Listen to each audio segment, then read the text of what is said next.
Okay, so this is your video and perhaps the volume is too loud. Let's try and fix the volume. So you select on the audio of the clip, you come to your effect control here. You locate volume. This is your volume level. This is your volume here. You come to your volume, you look up this thing. Then you can reduce it to probably -10. Let's see. That's fair. You can also use this area of the volume and set a keyframe to like fade in and fade out, or let's see.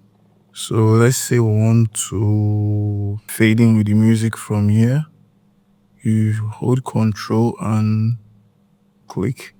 Then you go to the beginning, then you hold Control and you click on it. Then you go to the end.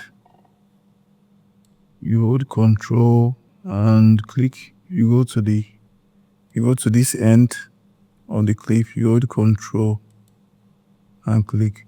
So let's drag this down and let's drag this down.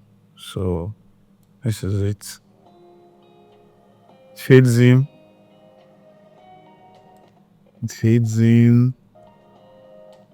It fades in, then it fades out. Fades out. Fades out.